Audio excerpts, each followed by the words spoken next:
Welcome to the second session of Are You Ready Australia? The Future of Indigenous Leadership in Australian Higher Education. This is a conference developed by Poche SA+NT and facilitated by Campus Morning Mail and Twig Marketing. I'm Tim Winkler, and I'll be facilitating this session alongside the conference chair, Director of Poche SA+NT, Marie Meredith. Firstly, I'd like to acknowledge the traditional owners on the land on which we all live and work today, and also pay my respects to elders past, present, and emerging. This session's all about engagement. When an Indigenous staff member speaks at an Australian higher education institution, who listens and who responds? It's a great chance to talk about how we talk, how we engage and communicate, and how that comes back. We're joined by two really fascinating people.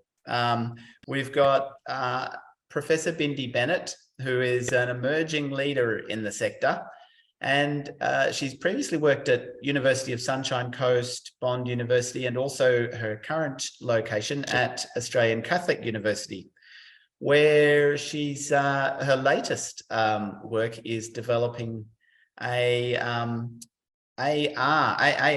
artificial intelligence, virtual reality type of project to introduce culture into the universities better. We'll talk to you more about that, Bindi, in a minute.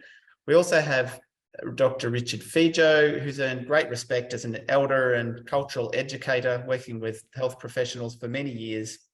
He now works as senior elder on campus at Flinders and is also chair of the Darwin Waterfront, chair of the NT Australia Day Council, and until recently also chair of the Larrakia Nation. Welcome to you both.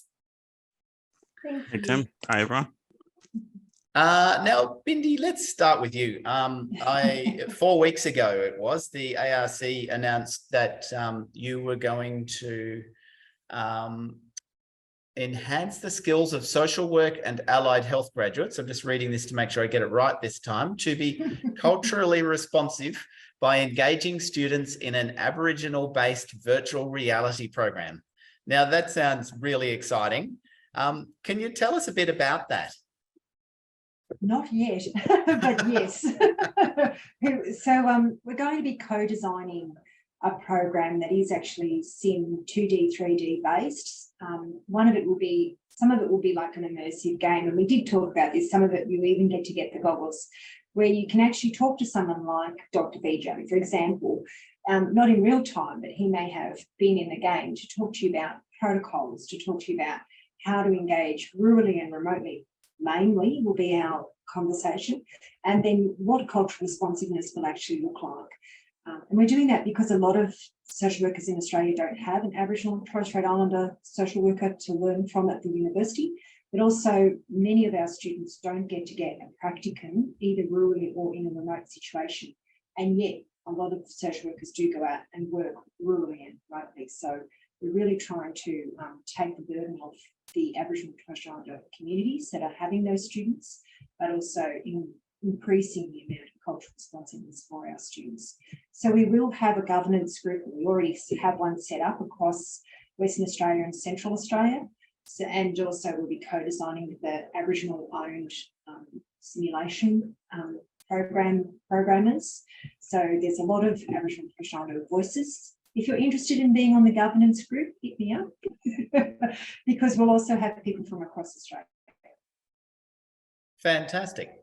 And so one of the reasons that came up is, I guess there is a great burden, if you like, or workload for people with lots of people wanting to access Aboriginal elders, Aboriginal staff members, and there being more demand for access than there being, time in the day for those people. Is that one of the challenges, that sort of cultural load, cultural challenge?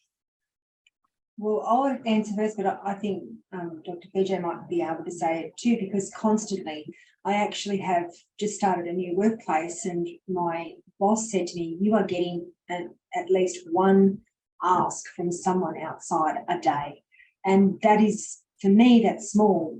It'd be more for respected elders and respected community people. We are constantly having to engage and upskill and capacity build, and also being asked to come and talk and come and teach and develop micro-credentials. It's actually endless, but as well as that, our community expects us to try to be that conduit for them, because they get even more and it's exhausting for them. And the fly-in, fly-out situation is quite a lot. We get students going in, may not stay in that community, and then go out again. So it's that constant new person, new set of challenges. Richie, how do you cope with that? There's a constant demand for your insights and your presence in a whole range of forums. How do you deal with all those demands coming in? I just accept that's my position. I hold a reasonable amount of knowledge. No one can actually say they know everything, and especially when it comes to Aboriginal culture, because it's so diverse. One place it's right, another place it's wrong. But Dr. Bindias, I actually really look forward to seeing a program like that, because you're right. One of the issues we have is capacity, and it's an everyday event for elders, and it's just doesn't go till 4:21. It's 24/7. It's weekends. It's nighttime. It's in the shopping center when we're shopping. People are coming up to us and saying, oh, I don't know how to proceed on a cultural matter. Can you give me advice?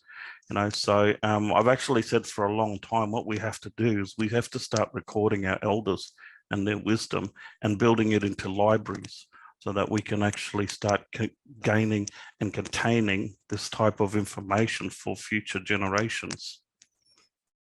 Are there challenges with that, Richie, in terms of making sure that Aboriginal people retain sovereignty over their knowledge at the same time as sharing it? How do you balance that? And because if you give too much and people just want to keep on taking, how do you balance that recognition and the sharing? Well, for me, in my opinion, it falls on the shoulders of the informer. So the person giving the information, such as, like, you can talk about men and women's business, but you can't talk about ceremony. So we know our boundaries. I can talk about, limited information, but not taboo information, and part of that information, a really important part of that information, is that people have to know when enough is enough, because there's some things today that are still sacred, and there's some things today that people won't even talk to me about, so there's high level cultural variance right across Australia, and I always think of culture like a volume. So I describe to doctors, you're driving your car, you turn your volume down to 0, you can't hear it. If you turn it up to 10, it becomes deafening. So this is like every person, not just Aboriginal people, but anyone that has a cultural background, so you could say, okay, someone who comes from a low cultural area, they may not even know they're Aboriginal. But if you go way out into the never, you're going to find a high degree of cultural practice. And so when doctors engage with patients, I just connect them to that ideology, because it's the same with language. Do they speak English well, or do they is English their 5th language? So it's just the concept. But departing with information, people have to understand, and we as elders know what we can say and what we can't say. And so when people ask us, and then we have to turn around and say, I'm sorry, I can't talk anymore on this. You don't have to be rude or anything. You could just be polite and say, I can't talk anymore. It's taboo. Bindi, there are a couple of papers that I noticed you'd written as Maria and I were working on the conference and thinking about all the interesting work that's out there. There are a whole range of really interesting papers, which I should say are going to be accessed via the conference website, so people can find them there. But you wrote a couple that I'd really like to talk to you about: being on the menu, not at the table, and being an Aboriginal academic, it's like the Hunger Games. Now, there's a couple of, they're really interesting titles, and obviously you've got a great talent for conjuring up titles that are really going to engage people. Tell us about those issues and some of the, have you had much reaction to those articles? Because I found them fascinating. I think I can't really take credit for titles, because I'm sure that I've heard in the community many times, if we're not at the table, we're on the menu. So I'm sure someone told me that somewhere along the line. So thank you to whoever that was, I don't remember. But I think that's the conversation that for a very long time, and probably even now, we're not always in the meetings where the decisions get made, where the power actually is. We are seeing more and more in higher education, career vice chancellors and deans being able to be at that very powerful situation, but there's still no chancellors, and there's still no real people at the top, if that makes sense. So more and more we're getting there, but often I used to joke that, I'd be, if I was in the room, I might be at the kiddie table with the plastic fork. I wasn't really getting the voice, and I wasn't really getting vote. I wasn't really getting vote. The Hunger Games one really comes from just that conversation around sustainable resources. I just heard for a long time that it was easier for me to get a grant because I was Aboriginal. It was easier for me to be an academic because I was Aboriginal. There wasn't as much competition because we were less in numbers. But in fact, I found it a lot harder. Because I was often alienated and the only person that was of diversity in a faculty, in a school, in a university. And also because I was actually up against much better academics and much better researchers whenever I went for a grant. So it was actually more fiercely competitive, but also the resources for me in terms of in my personal life, like I still have a very Aboriginal life, and those around me have a very Aboriginal life. So having to do 3 years of community consultation, getting a relationship before even putting in for the sales. Whereas other people can just do their research quite quickly because they don't have to go and ask the community, they don't have to be beneficial to the community. So the Hunger Games did get a little bit of feedback because a lot of people said they didn't know what the Hunger Games was. And I actually say to people, go and watch Survivor or The Traders or the Hunger Games, and then just pretend that each and every one of those people is Aboriginal, or at least every third one, and we'll get voted out first. For sure. Particularly if we voice our truth, our realities, if we advocate, if we're seen as loud in space, troublesome in the space, as we are when we're leading, we will certainly be noticed positively, but also very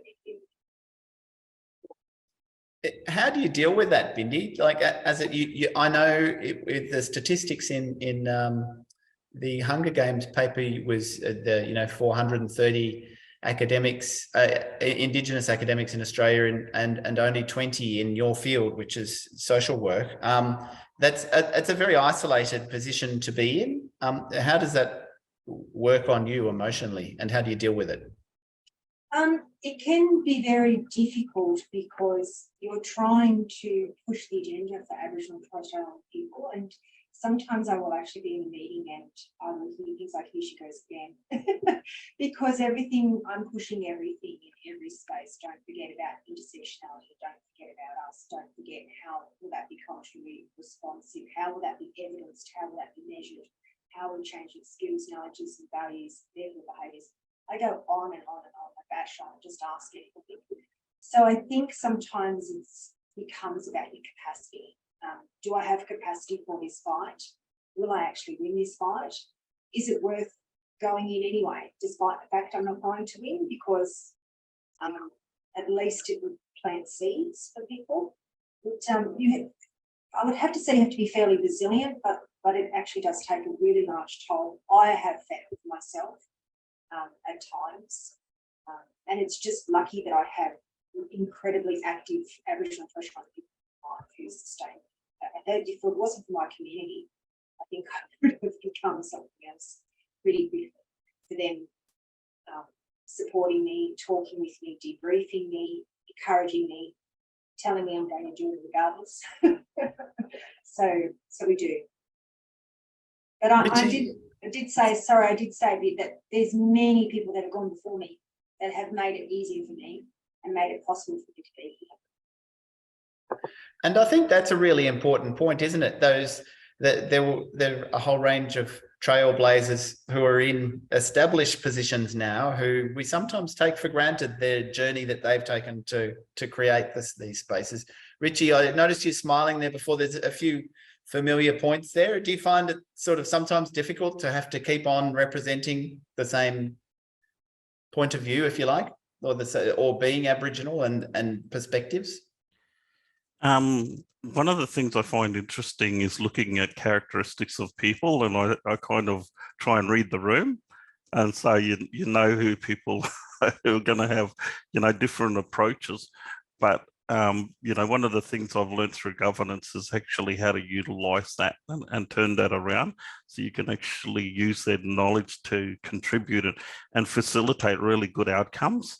And but I also know that sometimes there's people in the room. I'm not saying you've been there, but I'm just saying I've met characters before who can be, like to stir the pot a bit, and so you just open it to them and give them a voice and let them voice it and let them be heard, and they feel respected in that space. But I also wanted to agree with Bindi. One of the things is I always say is that it's actually the generations before that opened the door for us. For me, a real leader are the original leaders, and these are the people that, when we became citizens, started pushing to go into those spaces, because we'd never been into those spaces. And sometimes I think of leadership as wearing a blindfold and stepping off a cliff, because this is what it would have been like for them. They would have never had the support mechanisms around them what the people today have around them, and, credit to our elders who pushed that boundaries, and they've kind of made life easier for us. But at the same time, I always find myself saying to myself, my elders didn't stand up for me to sit down, so I've got to build on what they started, and I've got to go into the new unexplored spaces. They've never had a chairman at Darwin Waterfront Corporation before, and I'm part of the reason I accepted it is because I want to show our people that we can go into those new spaces. Bindi, you talked before about sort of one of the challenges of you don't want to be seen as that, that person, or there is a challenge in being seen as that person who is, oh, there she goes again type of thing. Is one of the ways out of that for you that you can publish, that you can be, seen in recognized ways as an academic? Is that perhaps one of the pathways in which you can have a legitimate and recognized voice that is heard?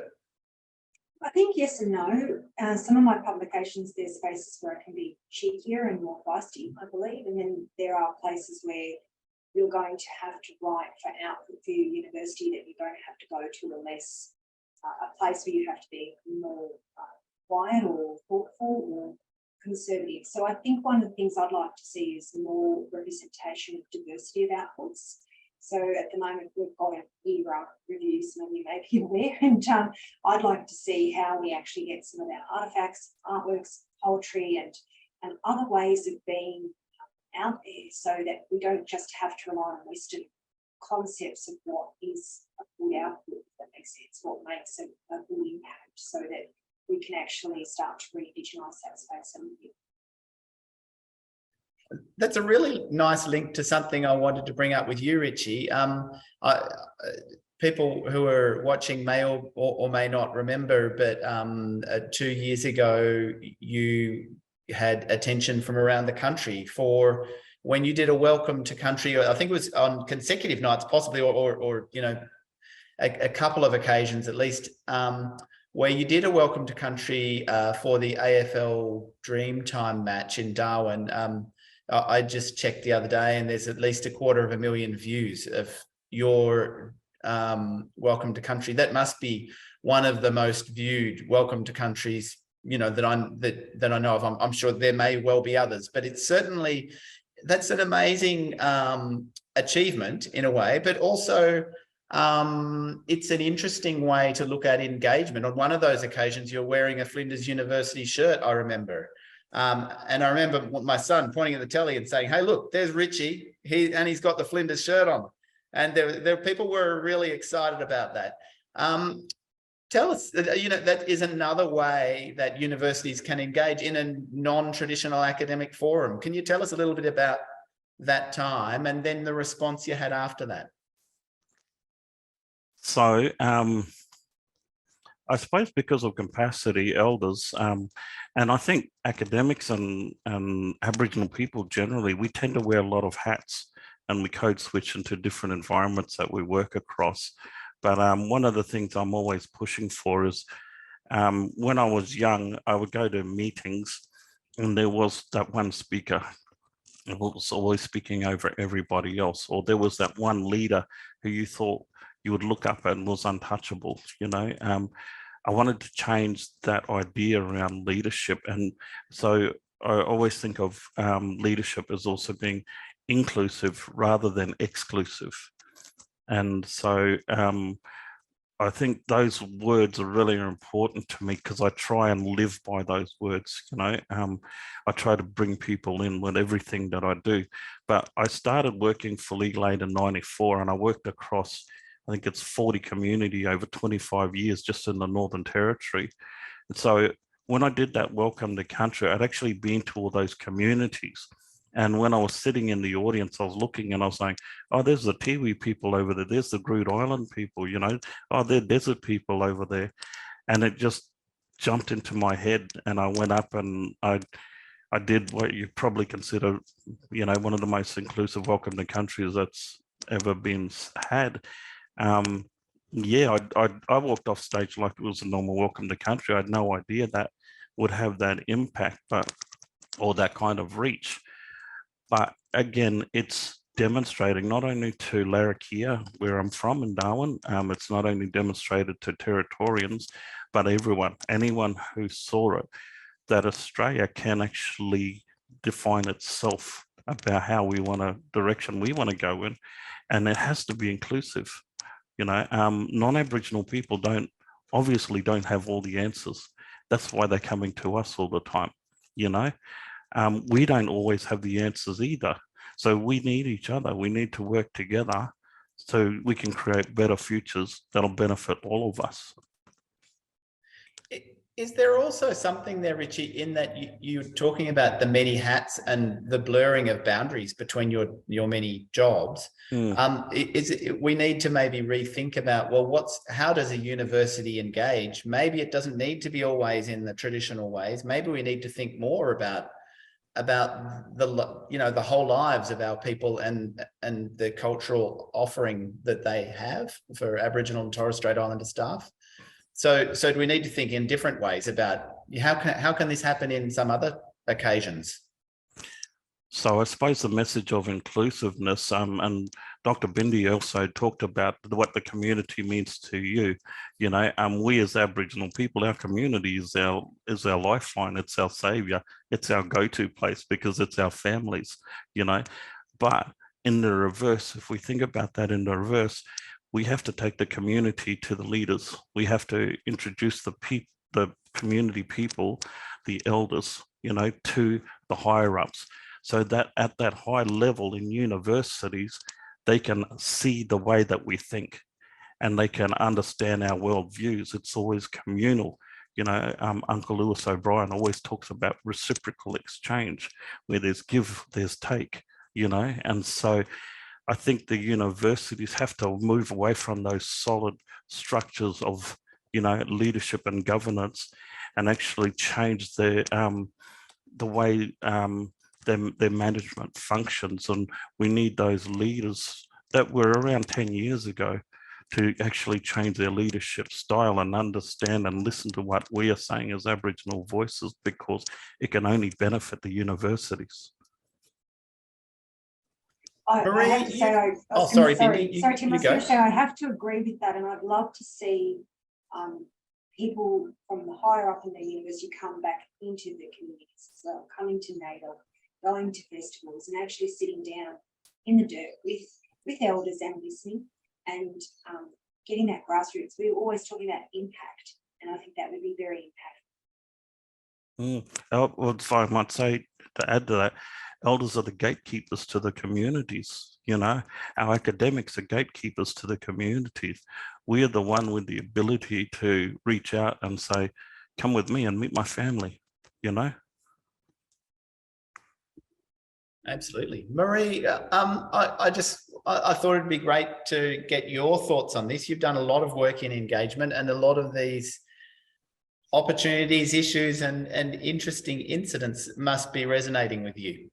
Yeah, I mean, I've been working not just in academia, like this is my 10th year now at Flinders University, but I've also worked with, you know, Aboriginal organisations, and I'm seeing that there is an appetite for our community to have more and more conversations with the university. And I just think it's time now for the university to reach out. And so, you know, positions like the elders on campus really become the interface for that negotiation and that conversation and that dialogue to, you know, sometimes start, but also to, you know, have some conversations that are really meaningful. So Bindi, when you talk about impact, you know, what we hear from a community and from an elders perspective is that, you know, we want our universities to do work that matter to community. You know, that's a message that keeps coming,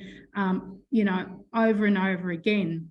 And I suppose we're in a environment and climate where, you know, we've just come out of COVID. And so what we've been able to do at Poche SA+NT is to create spaces where the conversation can happen. So Richie, you did the Change in the Conversation webinars, you know, so every month we invited Community Mob to come and have a conversation with the university on topics that were relevant to them. But it was also an opportunity for community to ask questions of the university. So here is the beginning of a relationship or a conversation to occur. But most importantly, it's how we actually, you know, continue the conversation. So can we have more, you know, conversations like this online? Does the university need to do more community engagement events? We heard yesterday that, you know, it's incumbent of our university staff to be more at community events and to be visible. You know, that's really, really important. So I think, you know, there's what I would call an ecosystem. There's pockets of good work that's happening, but we also know that there's more work to be done. More work to be done, I think, from university, but we also know that there's an appetite for community to be more involved. And it's not just having our academic staff or our professional staff, but it's actually, you know, our universities belong to our community. And so they need to understand that relationship. I think the other challenge, though, for universities is to be less siloed.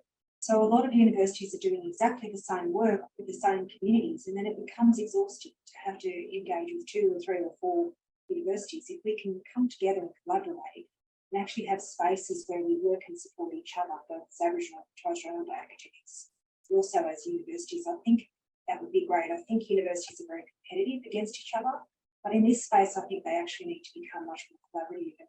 Things become free and online and accessible for actually grassroots practitioners and people in those communities, so that it's not just a Q1 journal output, or it actually becomes something that becomes we can interact with and grow from and actually get real benefit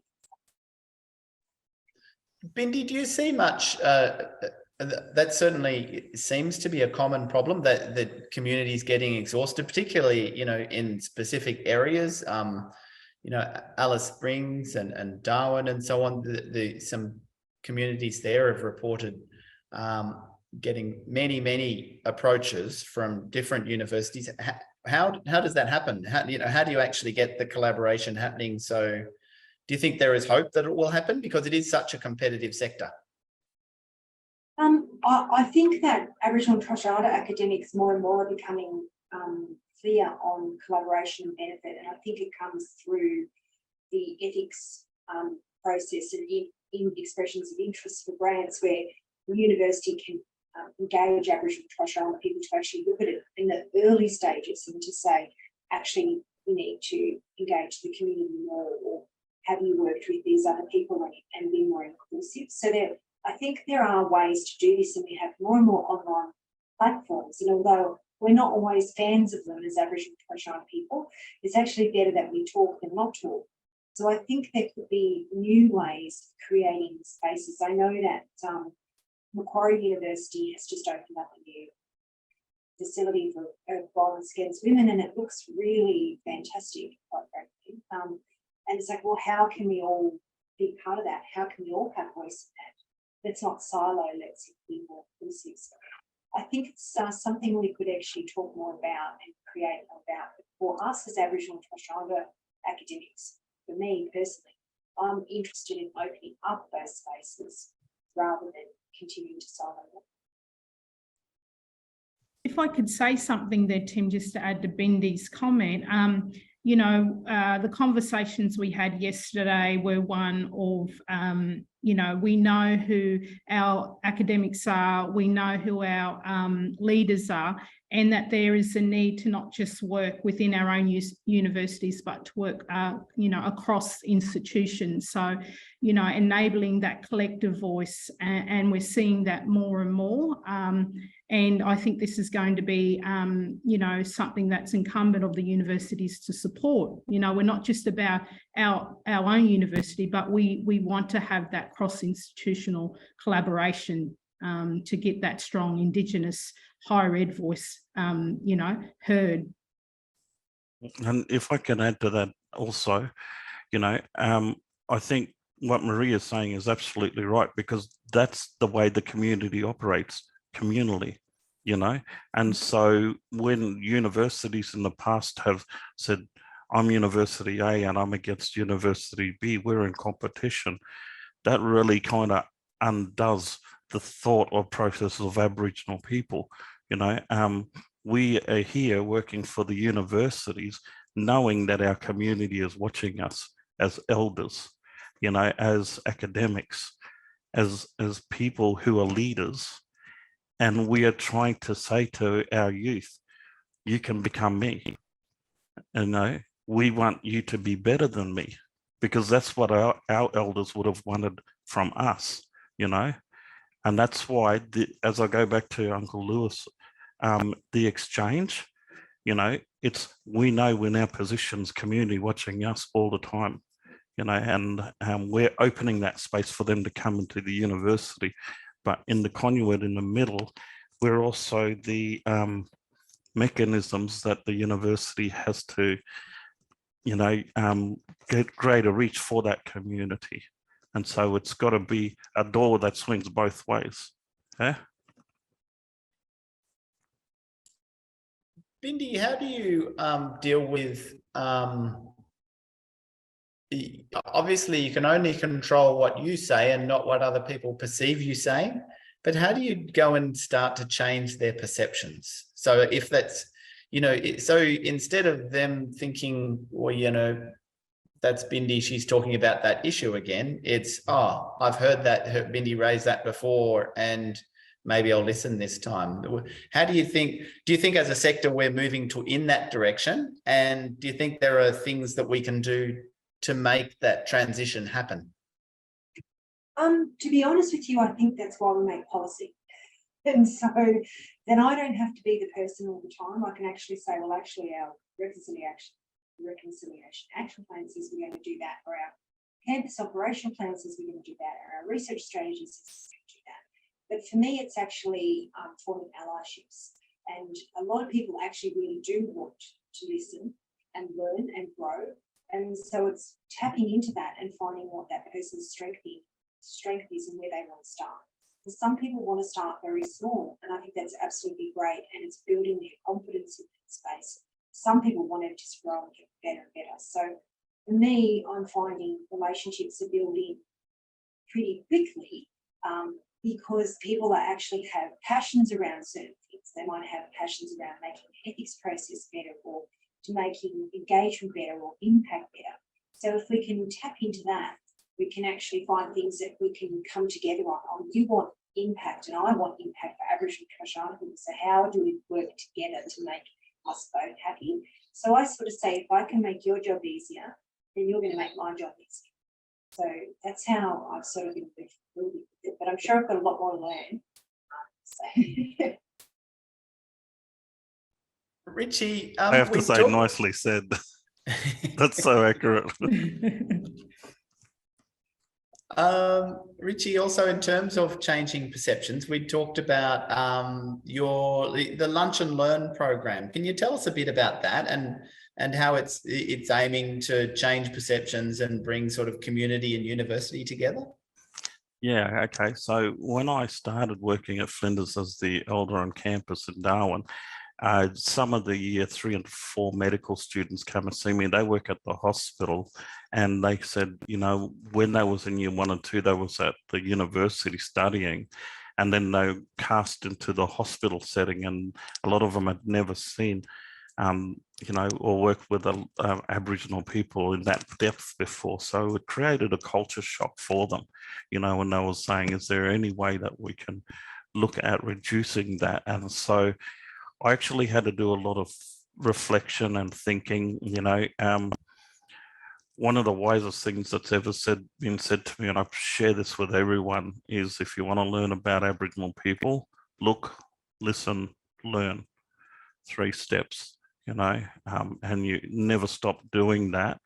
But I listened to the students, and I did a lot of reflection, and then I decided to create a space where we would invite the students in for lunch once a month, and I would actually bring in a service provider and sit down and spend 20 minutes in front of maybe 15 to 25 students, and they would sit down and tell us what their service provider does and what it delivers to the community.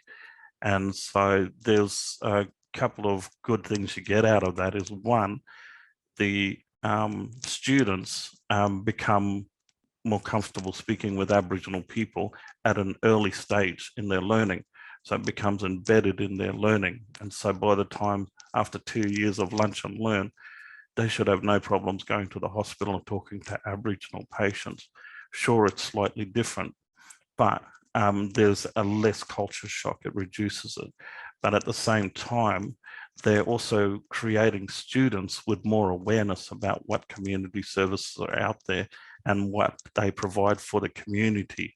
So we're actually creating better advocates for our patients, because then they've just got a in-depth knowledge of, okay, for example, the first time I invited in the Stolen Generations organisation in Darwin, and they basically 5 questions, including tell us about yourself, how many people in your organisation, when did you start, what is your purpose, and how can we find out more?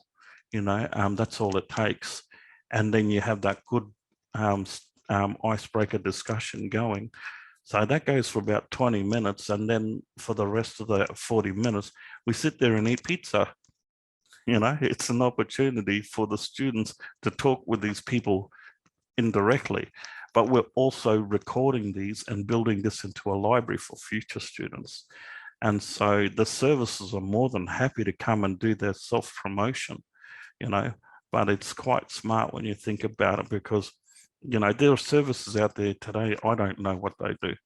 The services today, we don't know they exist, you know, but by doing this, we're networking, we're building our capacity on knowledge bases, and we're recording it, we're saving it, we're building a library into this, so it can be used in the future. And has that been positively received by the students, Richie? Yeah, so one of the things that I do with the students is, because I've worked in the community so long, I know, like, I could easily name like 10 to 20 organisations, write them up on a whiteboard and say, who do you guys want to see next? And so the students have that ownership of power and direction, and they can say, okay, so after the Stolen Generation group, we had Larrakia Nation, and who are the local traditional owners. They have over 600 members in Darwin, and they run night patrol, day patrol, aged care, youth services. But I had their one of the coordinators come in and talk about the services they deliver, you know, and some of the students can even go and do voluntary work there. And so then I said, okay, who's next off the list? They wanted the Aboriginal Interpreter Service. Now, I didn't know this myself, but the Aboriginal Interpreter Services deliver services still today in Darwin. There's over 100 languages being used in Darwin at Royal Darwin Hospital. And I wouldn't have thought it was that many. I probably would have said 50, you know. And so it goes to show we're learning things that we actually don't know. That's fascinating. 100 languages is amazing. Mm. It's quite daunting just to think of, you know, finding the right interpreter for the right moment and getting across that. But it's, yeah, it's I guess that's one of the great things that you discover along the way. Bindi, we're talking about engagement and different initiatives that work. You mentioned, Richie's mentioned Lunch and Learn. You mentioned finding allies. Are there any other specific things that work to get people on board or save you time in having to sort of explain yourself constantly? There's a lot of reading that people can do on their own, and a lot of they can actually teach themselves. And there's a lot of tools, Aboriginal and Torres Strait culturally informed tools, and Indigenous Allied Health Australia are a great website to go and sort of get some tools from and engage with. They run workshops as well. So there's a lot of other places that people can do a lot of work, which would save us a lot of time. So I always sort of say, can you Google this before you come to see? If you've Googled it and you can't find it, then for sure. But ask me rather than not ask me. So there's no stupid questions. If there's sometimes we can ask questions and we can feel embarrassed. I do sometimes, you know, feel really embarrassed, but it's better to get it right and be a little embarrassed than get it wrong and be a lot embarrassed.